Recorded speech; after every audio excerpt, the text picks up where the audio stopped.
me forever on fire.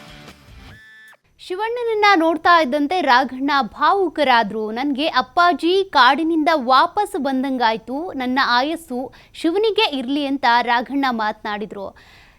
Raghavendra Rajkumar ಅವರ ಪ್ರತಿಕ್ರಿಯೆ ಅಂದರೆ ಫಸ್ಟ್ ರಿಯಾಕ್ಷನ್ ಇದು.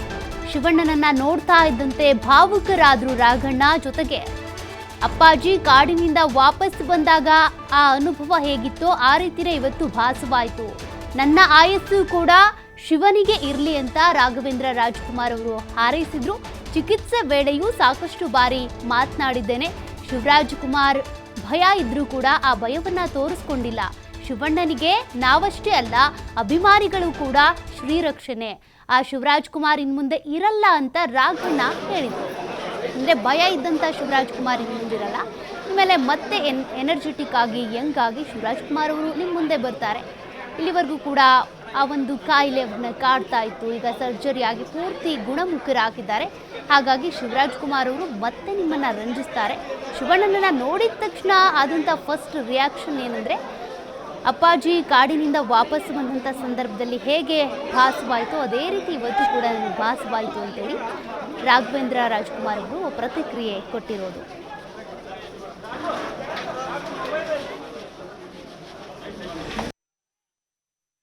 ಈ ದಿನ ಬರುತ್ತಾ ಇಲ್ವಾ ಅಂತ ಗೊತ್ತಿರಲಿಲ್ಲ, ಅಂತೂ ಈ ದಿನ ಬಂತು. ನನಗೆ ಇವತ್ತು ಈ ದಿನ ಹೇಗೆ ಫೀಲ್ ಆಗ್ತಿದೆ ಅಂದರೆ, ನಮ್ಮ ತಂದೆ ಕಿಡ್ನ್ಯಾಪ್ ಆಗಿ ರಿಲೀಸ್ ಆದ ಒಂದು ಸಂತೋಷ ಬಂತು. ಅಷ್ಟು ಸಂತೋಷ ಇವತ್ತು ಆಗ್ತಾಯಿದೆ. ಅವನು ಹೋಗ್ಬೇಕಾದ್ರೆ ತುಂಬ ದುಃಖದಲ್ಲಿ ಕಳಿಸ್ಕೊಟ್ವಿ. ಇವತ್ತು ಅವನು ಎಲ್ಲ ಮುಗಿಸ್ಕೊಂಡು ಟ್ರೀಟ್ಮೆಂಟ್ ಎಲ್ಲ ಮುಗಿಸ್ಕೊಂಡು ಸಕ್ಸಸ್ಫುಲ್ ಆಗಿ ವಾಪಸ್ ಬಂದಿದ್ದಾನೆಂದರೆ ತುಂಬ ಖುಷಿ ಆಗ್ತದೆ. ಒಬ್ಬ ಮಗನಿಗೆ ತಂದೆ ನೋಡಿದಾಗ ಎಷ್ಟು ಖುಷಿ ಆಗುತ್ತೆ ಅಷ್ಟು ಖುಷಿ ಆಯಿತು ನನಗೆ. ಇನ್ನು ಅವನಿಗೆ ಯಾವ ತೊಂದರೆನೂ ಇಲ್ಲ, ಚೆನ್ನಾಗಿರ್ತಾನೆ. ಅಭಿಮಾನಿಗಳಂತೂ ಜೊತೆಗೇ ಇದ್ದೀರ. ನಿಮ್ಮ ಪೂಜೆನೇ ಅವನ್ನ ವಾಪಸ್ ಕರ್ಕೊಂಬಂದಿದೆ. ನಿಮ್ಮ ಪ್ರೀತಿ ವಿಶ್ವಾಸ, ನಿಮ್ಮ ಪೂಜೆ ಅವನ್ನ ಪ್ರೀತಿಯಿಂದ ಅವನ್ನೆಲ್ಲ ಗುಣ ಮಾಡಿಸಿ ಕರ್ಕೊಂಬಂದಿದೆ. ನಿಮಗೆ ನಾವು ಯಾವಾಗಲೂ ಚಿರಋಣಿಯಾಗಿರ್ತೀವಿ. ಶಿವು, ನೀನು ಯಾವಾಗಲೂ ಚೆನ್ನಾಗಿರ್ತೀಯಪ್ಪ, ನಮ್ಮ ಆಯುಷೆಲ್ಲ ನಿನಗೇ ಇರಲಿ. ಆರಂಭದಲ್ಲಿ ಸುದ್ದಿ ಗೊತ್ತಾಗ ಅದು ಆತಂಕನ ಭಾರಿ ಕಷ್ಟ ಆಯ್ತು. ನಾನು ಹೇಳ್ದಲ್ಲ, ನಮ್ಮ ತಂದೆ ಕಿಡ್ನ್ಯಾಪ್ ಆದಾಗ ಎಷ್ಟೊಂದು ದುಃಖ ಆಗಿತ್ತು. ಅವನಿಗೆ ಸುದ್ದಿ ಗೊತ್ತಾದಾಗ ಅಷ್ಟೇ ದುಃಖ ಆಗಿತ್ತು. ಇವತ್ತು ನಮ್ಮ ತಂದೆ ರಿಲೀಸ್ ಆದಮೇಲೆ ಯಾವ ಥರ ಖುಷಿ ಆಯಿತು. ಅವ್ನು ಬಂದಿದ್ದು ನೋಡಿ ಅಷ್ಟು ಖುಷಿ ಆಗ್ತಿದೆ. ಎಲ್ರಿಗೂ ಸಮಾನ ಇಲ್ಲ, ಹೊಂದಾಣಿಕೆ ಅಷ್ಟು ಹೊಂದಾಣಿಕೆ ಇದೆ. ಎರಡು ಸಹ ಅಷ್ಟು ಸಂತೋಷವಾಗಿದೆ. ಈ ಸಂತೋಷ ಬರುತ್ತೆ ಅಂತಿದ್ವಿ, ಬಂದಾಯಿತು.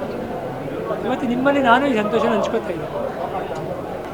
ಮಾಡ್ತಾಯಿದ್ದೆ. ಶಿವಣ್ಣ ಡೈಲಿ ಫೋನ್ ಮಾಡ್ತಿದ್ದೆ. ಆ ಟೈಮಿಂಗ್ ನೋಡ್ಕೊಂಡು ನಮಗೆ ನೈಟ್ ಇದ್ದಾಗ ಅವ್ರಿಗೆ ಬೆಳಗ್ಗೆ ಇರೋದು.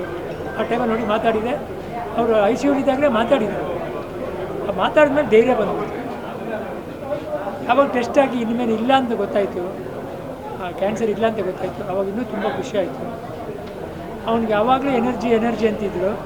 ಇವತ್ತು ಅವನಿಗೆ ನಿಜವಾದ ಎನರ್ಜಿ ಇದೆ ಅಂತ ಗೊತ್ತಾಗ್ಬಿಡ್ತು, ಪ್ರೂವ್ ಆಯಿತು. ಇವಾಗ ಇನ್ಮೇಲೆ ಶುರು ಆಗೋದು. ಈಗ ಬಂದಿದ್ದಾನೆ, ಇನ್ಮೇಲೆ ನಿಜವಾದ ಶಿವರಾಜ್ ಕುಮಾರ್ ಹೊರಗಡೆ ಬರ್ತಾನೆ. ಯಾವಾಗ ನಿಮ್ಮನ್ನೆಲ್ಲ ನೋಡಿ ನಿಮ್ಮ ಹವಾ ಅವ್ನಿಗೆ ಪಡ್ತು, ನಿಮ್ಮ ಹವಾ ಅವ್ನಿಗೆ ಸೋಕಿದಾಗ ವಾಪಸ್ ಬಂದ್ಬಿಡ್ತಾನೆ. ಮತ್ತು ಅದೇ ಶಿವರಾಜ್ ಕುಮಾರ್ ನೋಡ್ಬೋದು. ಇನ್ನು ಹೆಚ್ಚಿನ ಎನರ್ಜಿನ ಶಿವರಾಜ್ ಕುಮಾರ್ ನೀವೆಲ್ಲ ನೋಡ್ಬೋದು. ಆತ್ಮಸ್ಥೈರ್ಯ ಎಲ್ಲರಿಗೂ ಒಂದು ದೊಡ್ಡ ಪಾಠ ನಿಂತ್ಕೊಡುತ್ತೆ.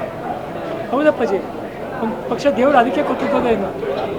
ಯಾರೂ ನಳ್ಳೋದು ಬೇಡ, ಎಲ್ರಿಗೂ ಒಂದು ಚಾನ್ಸ್ ಇರುತ್ತೆ, ಮುಂದಕ್ಕೆ ಬರ್ಬೋದು, ಯಾರು ಬೇಕಾದ್ರೆ ಗುಣ ಆಗ್ಬೋದು ಅಂತ ಒಂದು ಸ್ಫೂರ್ತಿ ಕೊಡೋಕ್ಕೆ ಬಂದಿದ್ದಾನೆ.